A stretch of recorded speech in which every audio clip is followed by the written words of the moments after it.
Hello and welcome to By the Mash Tun, a podcast by a couple of nerds where we brew some beer, drink some beer, and just have a little chat about some beer. Hello, I'm Mike Harrison Wood. I'm Carl Noble. Hello. We Hello. are not brewing today. We're not brewing today. We're not, no, because I took the time to go up north and visit an old friend of mine, award-winning homebrewer Mike Bates, all the way up in York. All the way up in York? Yes, to join him on a brew of his award-winning Saison. Oh, yes. how was it? It was a very good time, and Yeah? it was a good time to see him, and we drank some lovely beers. Awesome. Yes, before we cut to that little interview, I thought I'd better do a quick little beer ye, it's time for the beer news. Here he is. Yay. So in the last few days, there's been the announcement that AB InBev, the massive drinks conglomerate that do all sorts of things like Such Stella, Yeah. Bud, Boddingtons. The Manchester Cream. yes, Corona as well, loads all over the world. Was that? Yeah, Lef, Yeah, Lef, Hogarden, all that. Yeah. They have recently just opened their fully automated warehouse in Wales. Sounds amazing. Yes. They're using the justification that it's going to be a lower carbon emission Okay. for their sort of crazy infrastructure in place. But Yeah, I mean, it's good reasoning for laying off a lot of people. yes, well, it's weird because they're not.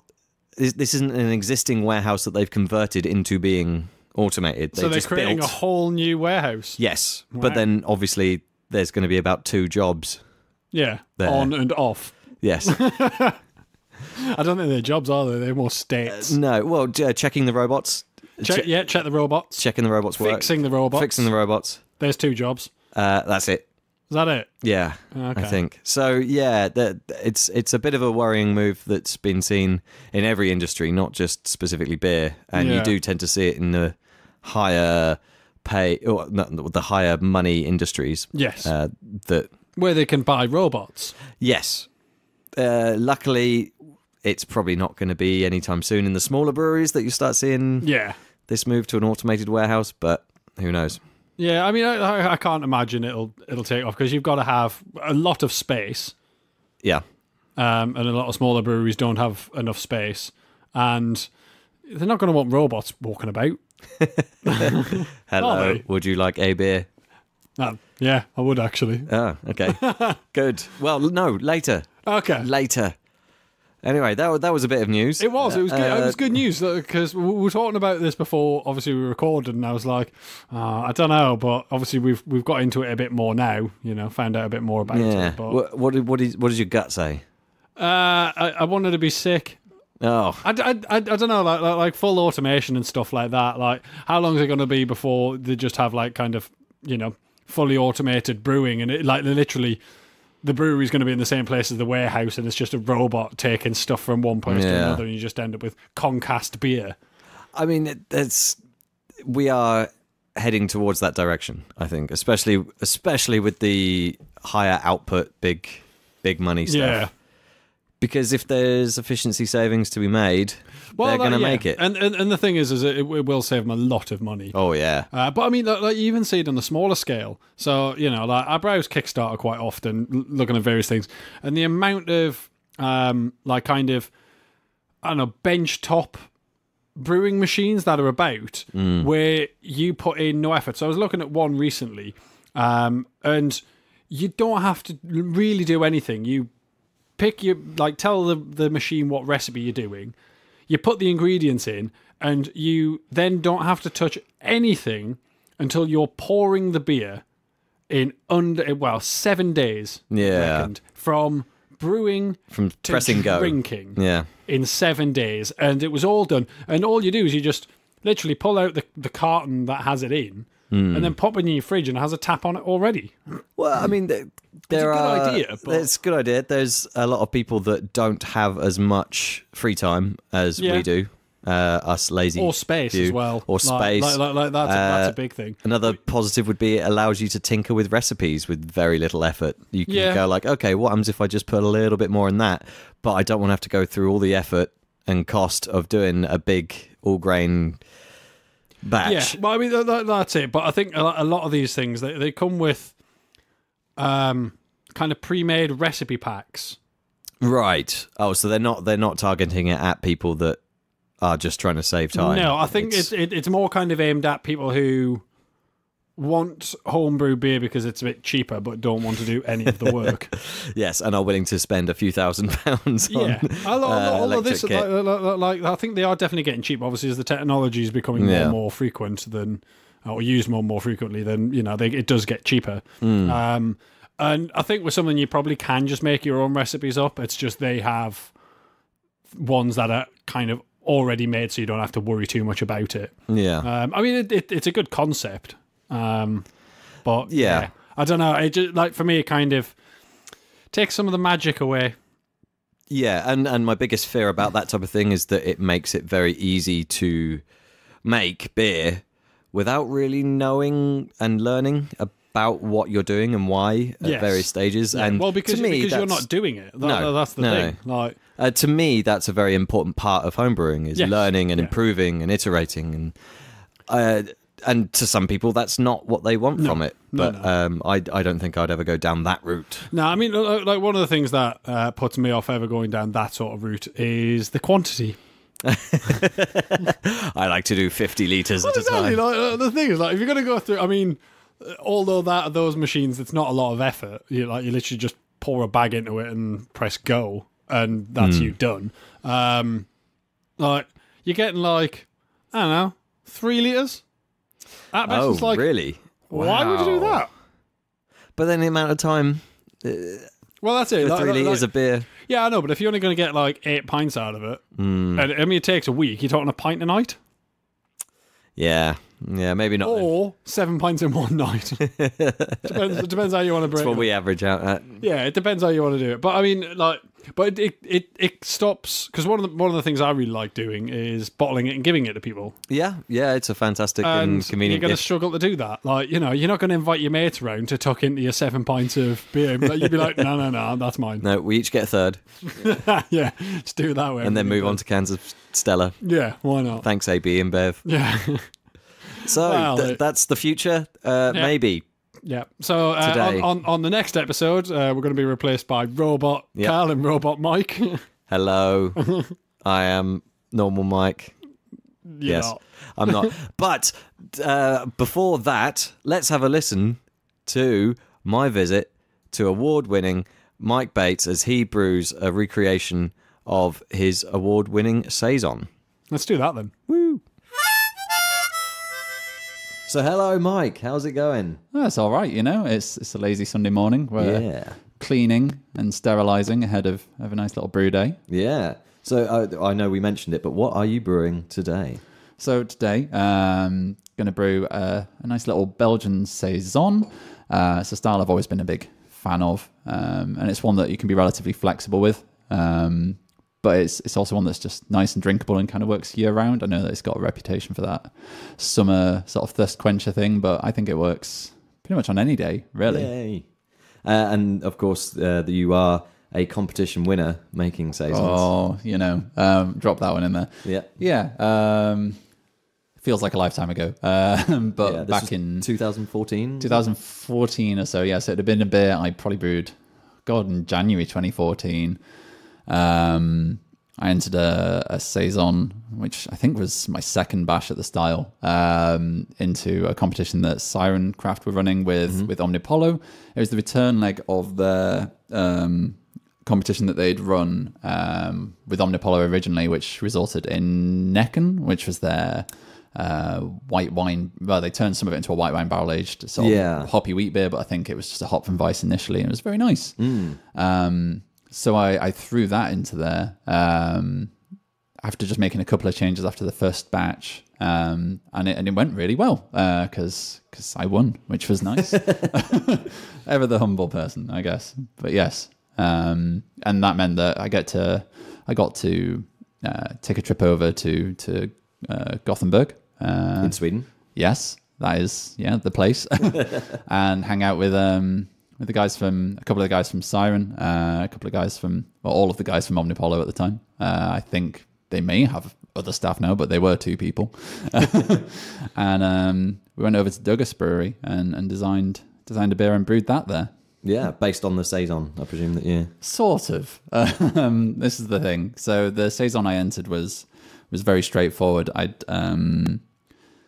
It was about the time that the competition launched. I'd read an interview with Ryan, who is, of course, no longer with Siren, but he was the head brewer at the time, and he had said that the thing that would work best for him would be just a really well-brewed classic style, because it was about the time that it was kind of post-Brewdog tail off, where everyone was like, I'm doing a triple barrel-aged, double wheat-infused juniper berry and cayenne pepper Berliner Weiss. And it's like, I'd like someone just to send me a nice Pilsner and just prove that they can make a straightforward beer well. So I took that as a subtle hint, as subtle as that is. And just brewed a really straightforward Saison. I threw in a bit of Mount Hood, a bit of Artarnum for a light dry hop, but otherwise it was Belgian yeast, Marisosa, and a bit of wheat malt. And fairly traditional. Yeah, fairly traditional. I had a bit of a squabble because I used the White Labs Belgian Saison yeast. Pro tip, if you're going to go that way, go with the French Saison yeast. It doesn't have any of the same problems. It's not quite got the same flavor profile, but the Belgian Saison yeast does have a habit of stalling out at you mid-fermentation. And the only way around that is bringing the temperature up and giving it a bit of an agitation.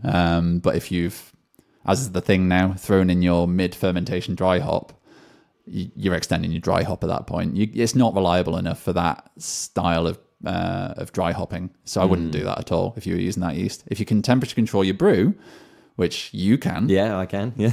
I, however, cannot. I'm plastic buckets in a cupboard.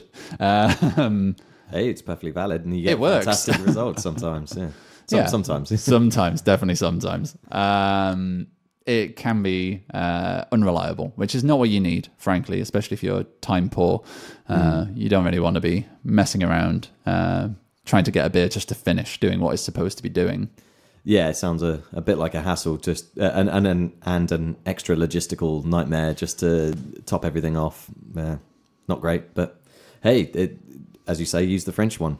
Yeah, and it's fine. Yeah, so we're changing that up for today. We're using the Danstar Belle Saison, which is actually a dry yeast. They recommend pitching a couple of packs into a batch. I'm not sure why it's still an 11-gram pack. And usually when you're homebrewing, you're accidentally over-pitching by a gargantuan amount anyway. Yeah. A large part of that is so that it out-dominates anything else that might come Any along. nasty beasties that you might have in your you want it to have garage shed. Yeah.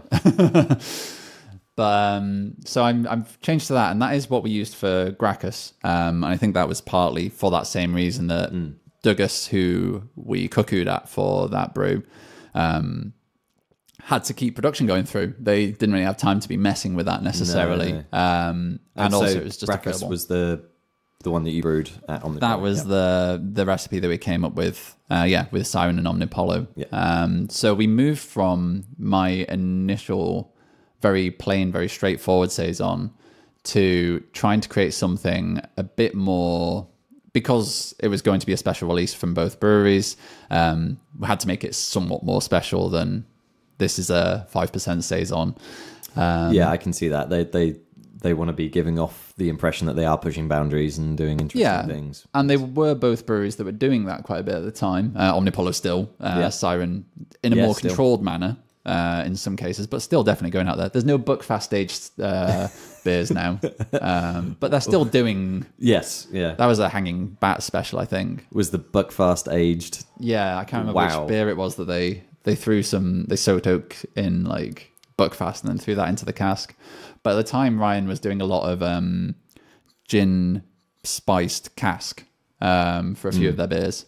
And we kind of took that as a starting point and thought, hey, what if we threw the same flavors into a Saison, kept it nice and dry? And it's an idea that a few breweries have done around and since then. I think Brew by Numbers did one. One by Thornbridge, I think. They've done a gin spiced sort of thing. I think it was just a pale ale. It wasn't anything Saison-y. Yeah, didn't have the funky yeast. But yeah, so we took that idea, and so we came up with a recipe that had quite a lot of juniper added, quite a lot of lemon peel, a bit of cassia bark, some aniseed. Cinnamon? No, Was it the cardamom? Cardamon's the pod. That's the puppy. So we're going to add cardamom and juniper and lemon, and we wanted to really dry it out. So it was a long mash in that sort of mid 65 area, and then we added at flame out a load of wildflower honey that we'd sourced from a local beekeeping community, which was very nice. Kept it Swedish while still being that kind of transatlantic-y trade thing of the spice road and everything. So it was a nice mix of everything. And then at the same time in flame out, we wanted to keep the bitterness basically to nothing because the spices would add some of that. So we threw in a load of Mittelfru and Spalter Select to add that woodsy kind of, to really push that cassia bark woodsiness, but also to keep it quite noble hop, quite refined, quite neutral on the palate. So the idea was to create something along those lines. Yeah, sounds lovely. Yeah, and it came out pretty good, you know? Not a lot of it made it into the country. No, it didn't seem super available. I was very fortunate in order to go to the beer launch. Yeah. I ended up going on a bit of a crawl with some friends and turning up just about too late to actually try any of your beer, unfortunately. Yeah, and it had been a painful night, the poor bar stuff, because it was a key keg and it had obviously come more or less straight off the boat. It was just fobbing like crazy. It was an absolute nightmare for them, poor people. Like they had to the flow rate was basically nothing. It was taking an hour to pour a pint. It was I mean, that's exaggeration, but it was not a nice night to be on the bar. And it was the Covent Garden branch of Craft Beer Co. Yeah. So it's a small space and there's all these people crammed in there. It was a very busy sweaty night. Yeah. But there were some other, well, local to me celebrities there. You're saying Andy Some from of the Elusive was there. Bruminati or whatever you want to call them, you know. Andy, who is now obviously an alumnus of this very podcast. He's been a previous guest. Andy from Elusive had recently won the other competition that I'd entered the same year, which was the Craft Beer Co.'s own homebrew competition, and he'd stormed through that one to take victory. He also entered this one. He went a little bit more off-piste and brewed, I think it was a lemongrass and beetroot Saison. So he was in the same style, but he was a bit braver with his ingredients. Yes, beetroot is unusual.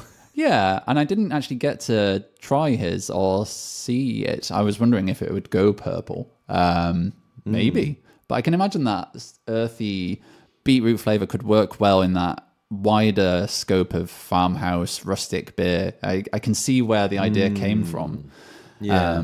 So it would be interesting to know from anyone who did try that, if that was exactly how it worked. Well, next time I see him, I'll have to ask if he's got any plans to remake it. And because he came runner up. It must have been good. He doesn't make bad beer. No, he definitely knows what he's doing and always seems to have done so. So yeah, that was interesting. So that was nice to have people like that there and say hi. You know. Yeah, nice little trip down to London and try some delicious, well, even though I missed it, some other delicious beers. A lot of Siren Craft was on, predictably. Yeah, absolutely. A few. There was even a cask of Calypso, which was not a style you generally expect to see. No. I think, a pub local to me and Cal had a cask of Calypso very early on, and that was unusual because even sour beers were an unusual style at that point, and so to have a cask sour was just unheard to risk of. the lower carbonation level on a style that really benefits from it. It was Calypso is one of those beers I've always loved. That dry hop sour thing works really well for me, and I'm glad that that's kind of stuck with them as a thing that they've played around with. But yeah, so they were very there was a lot of specials on and that sort of thing. But the distribution for Gracchus, one of the reasons he probably struggled was difficult. And I think that was partly why that competition was happening, was a way from Omnipollo to start doing more of that British trade. Frankly, it was get their toe in the door, and because they'd made it here and there. I'd seen them in some of Pivovar's pubs at the time, but they were never competitively priced, shall we say. It was always a very special, definitely import, definitely keg or bottle, and you'd have to, because their labels are so enigmatic, they've got a very captivating art style on the labels. Carl does all their label designs, and they're absolutely beautiful. But in a bottle fridge, you can just see a pair of eyes looking back at you, unless you know that's going to be like a Hypnopompa or something like that. You don't know what's going on, and so to throw 11, 12 pounds at it is an ask. Which is sometimes their bottle prices can push that very neighborhood. high. And it's great to see them doing better and better. Obviously, since Yellow Belly, they've absolutely exploded in the UK. They seem to have sorted that distribution angle out. So if they ever did anything like this again, you might get to try it. Yes. You'd enter again, would you? Probably. I mean, what's to stop me? I'd feel it'd be a bit weird if I entered and won. That'd be a bit naughty of me. I'd feel guilty then. Be like, someone else should have a turn. Let Andy have a go. Oh no! Wow, it'd be a bit rude of him to enter as well. Now he's got his own brewery. Yeah, he can make any beer he wants now. Yeah, true, and does, and they're lovely. So it is a saison that you're making. Yes. Can you tell us a little bit about the history of the style? Yeah. So saison's one of those styles that doesn't sit in a lot of breweries' core ranges, but every now and then one will whip one out as a special or as a seasonal. And it's historically one of these sort of spring summer Belgian pales, and it's traditionally used for, the idea was you serve it to your seasonal farm workers, saison season, just to keep them thirst quenched, rewarded, happy to work for you while they're working in your fields. Obviously, no one has a team of French labourers in their fields these days. So the purpose of the bit, maybe some French farmers do, but now the purpose of the beer is kind of gone. And it's generally it's less sweet than like your Belgian pales, which you add your candy sugar to, just to bring the ABV can be a bit higher on those. And again, the yeast is slightly different in character. You're aiming for something a lot drier here, and that's kind of that thirst quenching angle, and that's why we went the direction we did with Gracchus and trying to make something very dry and ginny. It naturally lends itself in that direction, and Saison sits in that mid ground between a Belgian blonde or like that sort of blonde table beer and a Bière de Garde. Bière de Gardes are generally a bit stronger. They're sort of in the 6 to 8% brackets ish. If you see like a bottle of Toimont, try that. It's fantastic. But it's maltier, basically. Yeah, a Bière de Garde generally you'll find is a more copper colour and just a bit more malt expressive. You don't really get a lot of hop character in your traditional Saison. It's all about your yeast at the end of the day. So picking your strain and either sampling brews what strain they used, or just asking your friendly head brewer what they've used, because they'll tell you most of the time. Yeah, it's not a secret, is it? No, they all come from like cultures in a lab. At the end of the day, you're not going to find someone who's got a secret sauce. But yeah, you're very much looking at your yeast strain for your Saison, and it's about getting the right balance of sort of spicy, peppery notes, a bit of clove. You're not getting a big banana hit like with a Belgian wheat beer, but you do usually find a bit of wheat in your Saison as well. It helps with that lacing. You like a big fluffy head. You like a lacing down your glass. It's a Belgian style at the end of the day. So you're looking high carbonation. You're looking something that's got a bit of that, almost a bit of tang in the finish, either from like carbonic bite or some lemony sort of woodsy hops. So German noble varieties work very well. Obviously, traditionally, it'd have been like a Belgian variety. But yeah, so we're using German hops predominantly today. We're using Mandarina Bavaria, which is kind of orangey, woody, relatively recent to market variety. It's been around a few years, but it's not like your traditional noble hop. It's not like a SARS at the end of the day. We're also using whole melon, which again is a newer German variety and has that, as the name suggests, lovely melon aromatic going on. It's quite sweet. So that's going to stay relatively low down in the billing. And these are dry hopped or flame these are, yes. So the only flame out edition, we're going to use Hallertau Blanc. And that'll give us pretty much all of our bitterness. I haven't actually drafted any bittering hops in, I realised at the last minute, but I'm not inclined to change that because I want a lot more hop aroma than you get traditionally. I'm not going for like a full New England style juice monster. No, sort of IPA. It's dry hopped Saison or something like that. No, yeah, I mean it's keeping it lightly hop forward. Yeah, so it is dry hopped, but just a touch. Yeah, exactly. And you do get your dry hop saisons. DuPont do a dry hopped version that is released intermittently, and it's nice. It's not heavily dry hopped. It's not earth shatteringly different from the standard DuPont, because it is just an extra element to it. At the end of the day, you want this to be about yeast character, a rustic, refreshing pale ale. And you mentioned wheat in the malt as well. What else you got there? It's literally just Pilsner malt and wheat. I generally use Marisotta for everything. It's lovely. It's your favourite. Yeah. But one of the things that we changed going from my recipe to Gracchus was we changed from Marisotta to Pilsner malt, and I appreciated the change that brought about. Gracchus was very crisp, very if Marisotta is kind of like your digestive biscuit, this was a rich tea. Yeah. You know, Pilsner malt, it just comes out a bit less caramelized, a little less sweet, a little paler tasting. I don't know another way to describe that. That's a lovely way of using the biscuit metaphor. Yes. I'm definitely stealing that. Yeah.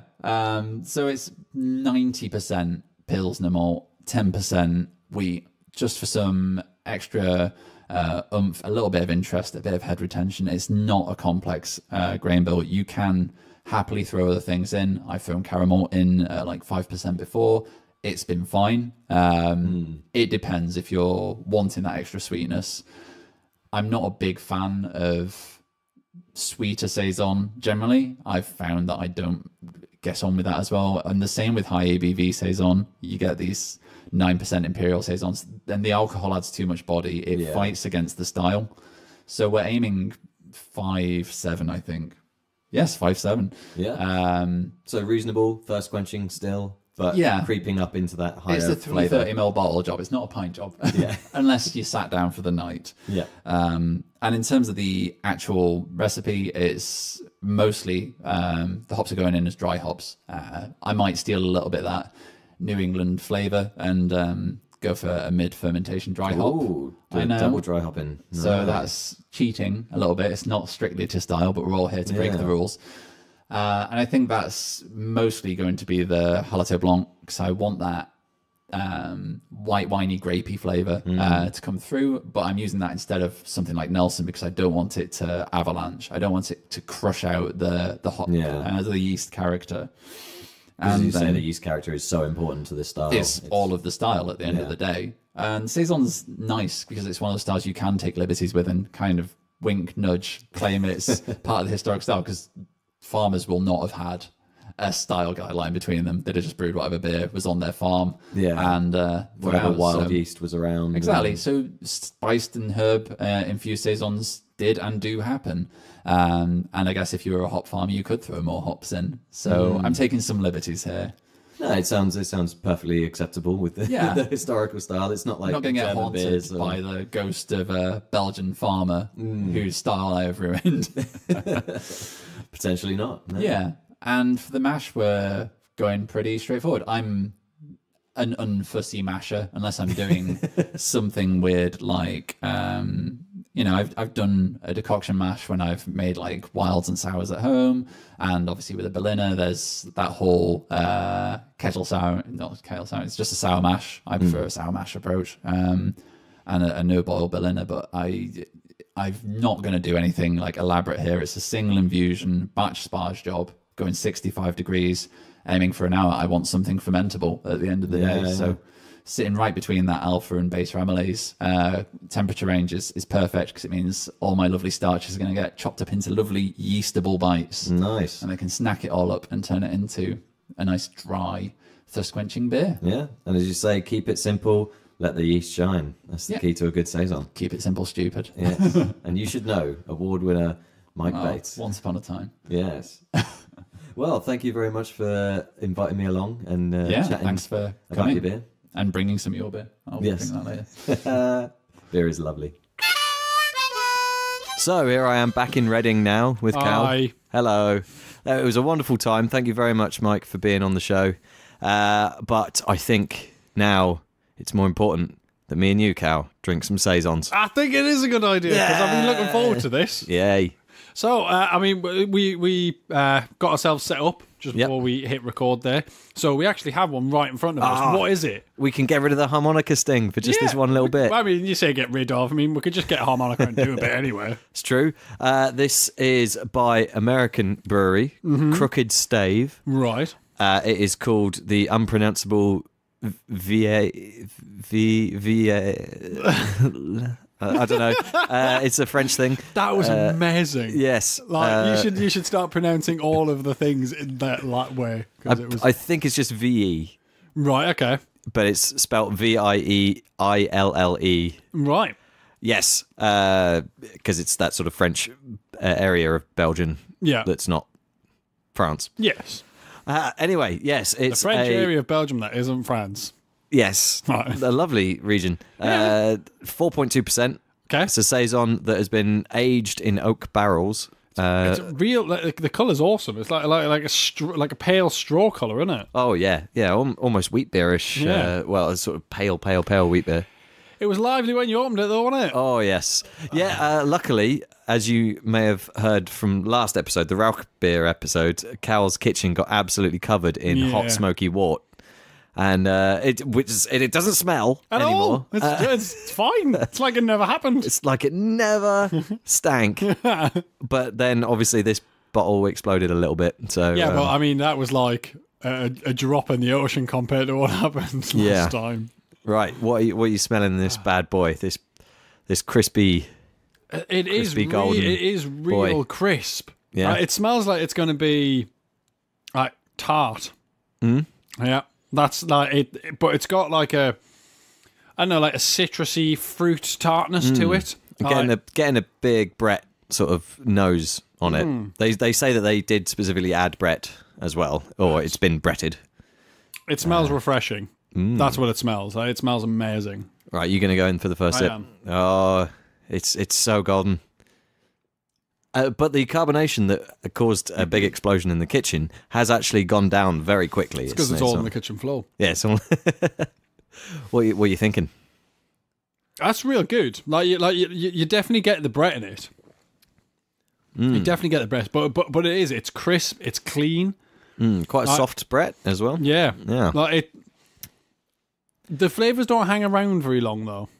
No. It is like, like it's in your mouth, you're aware that it's there, but once you swallow it, it kind of dissipates quite quickly. I imagine that's a consequence of it being more fermented out than you would get from an English ale. So having Brett and just a more varied culture in there means that there's going to be less sugar going around, which means less lingering finish. Nice and dry as well. Yeah. That's really good. What was the percentage on that? 4.2. Oh, that's so drinkable. Yeah. There is that little bit of sourness that creeps in. It's not like a sour beer. It's just an edge. There's just a bit which causes a small amount of pain in the side of your mouth. Yes. It's like it's past the point of refreshing, but not sour. It's in that little... That's really good. Yeah. I like that. And it's a shame it's not a bit more carbonated. Yeah. Lovely. Right. Can I have a look at the bottle? Okay. I haven't had a look at the bottle yet. You did comment on the shape, actually. You said it looked quite fun, didn't you? Yeah, just the obviously American standard bottle is very slightly different I like to the UK artwork. one. Yeah. I like the tractor. It's got a tractor on it. Oh, you know it's rustic. You know it's rustic when it's got a tractor on. It's Yeah. called. It's by the brewery Cricket Stave. It's going to be Yes. rustic, isn't it? Yeah, presumably focusing on barrel aging. Aged in A oak. stave being Yeah. a part of a barrel. Aged in oak barrels. I'm not getting a lot of oak though. No, I see what you mean. Like, Like considering it was aged in oak barrels, I'd be expecting a bit more. You know, oh, that's barrel aged. but normally you pick a style and flavors that sort of work hand in hand with an oakiness, whereas Yeah. I don't think this level of lemony, refreshing zinginess complements oaky heaviness. No, I mean it wouldn't do. Like that's not the sort of flavors you expect to go together. Lemon and oak. So it might have dulled down the zinginess, but possibly. not have enough to shine through by itself. Yeah. If that makes sense. Affected the beer, but not given it flavour. Yes, yeah, an oaky goodness. No, that's really good. I'm impressed. Yeah. All right. Should we get another one? All right. What have we got now, Cal? We have got Echo by Time and Tide Brewing. So it's a dry hopped saison, 5.9%. Yeah, it's a little bit up from So the last it's one. on the porky end. Yeah. What's this here? Echo, Bretted saison dry hop with Vic Secret, YMA, Equinox. Equinox. So we're expecting. Equinox, not Equinaut. Oh. Interesting. Or is it? Well, Equa is. Yes. So we're expecting a lot more of a fruitier, hoppy finish with Yes, this. yeah, I'd say so. With Vic Secret and YMA in. Yeah, you're having a sniff. It's a lot darker in colour, isn't it? Yeah, Than the last one. I presume part of that's to do with the increase in ABV. I guess so. Yeah. So it's just quite a heavy bottle. Yes. I was like, he's left half of it in there, but he hasn't. No, he hasn't it's just left half of it in there. it's a sturdy glass. That'd be good for putting something else in. Yeah, like the one by Saison. Crooked Stave in. Yeah. So how's it smelling? It's got very similar aromas there and also other stuff. It's much Like- strong. It's. I think that's got a lot more on the nose. A lot more going on. You've got all that bretted, slight hint of a sour beer sort of smell, but then there's also lots of extra fruit, especially a sort of stone fruity sort Yes. of Yeah. stuff going on there. It smells amazing. I'm really looking forward to this. I'm gonna let you go in first. Okay. though. It did carb up quite a lot pouring it as well. Did but, it go the same as the other one? though? Similarly, yeah, a big carb monster, and Yeah. then just disappeared within. Yeah, it's 30 weird, seconds. isn't it? Like. I mean, you know, it's possibly not the right glass for it, but there's zero head retention there. Oh, there's a lot more sweetness there, though. I'm going in. Yeah. Oh, much stronger Brett character as well. Lots of wild yeast, lots of sweet, rounder flavors, and then that fruit just helps along. Like, there's so much less lemon. It's yeah, because like you decided to come up with all of your best information about the last beer once we'd stopped recording. So I don't know if you Yes. want to go through any of that just before we really dive into this one. No. No, all right. But I mean, you did say something about it's like biting into an apple that has a lemon Yes. inside it. So I just thought people need to hear that. It's a good. I thought it was a Analogy. good review. Yeah, where the previous one, it seemed to emphasize just the bitterness and that slight sharpness, and it was like biting into a crisp apple and finding, instead of apple flesh, a lemon. Just lodged inside there. Yeah. Whereas this one, no, Real none of that. sweet at the front. Sweet, but complex. There's Yeah. Brett. There's Like that. When you're like the first time it hits your mouth, you're like, "Whoa, God, look at that! That is sweet as out." but easy peasy. Oh, as well. that like at that percentage is danger juice. That is so drinkable. But it lingers as well, more than. But for how bitter and hint of sharpness the previous one was, this one lingers for much longer. And that like the stone fruit flavor in that. Oh, that's top banana. That is top Banana. Top- Very little banana. Very little banana, but if there was, this would be the top it'd be one. the top one. Like if you saw a big pile of bananas, you'd be like, oh, there he is, right on the top there. No honey in it either, but I No. would describe it as the bee's knees. Yeah, I mean, I don't know if bees' knees taste like honey. If anybody knows if bees' knees taste like honey, can you let us know? And then also let us know how you know. Probably more like pollen. Yeah, probably. Lovely. But no, like this doesn't taste of pollen either. This is a great beer. This is very well done. Like that 5.9%, I can't get over that. But like that Brett is there, and it's there. in a much stronger, like a much stronger presence. We've also got the advantage of I know that this is very fresh as well. This is sort of two months old at the most, and so with dry hopping flavors that can drop out pretty quick. And this is such a busy beer that if it was tried 12 months from now, it would probably be a bit more one-dimensional. But we've got it at just the right time. Yes. Yeah, you did well there. That is absolutely cracking. Like really good. I'm impressed. All right. Should we move on? Yeah, let's get someone else. It's gonna have to be a good one though. We'll see.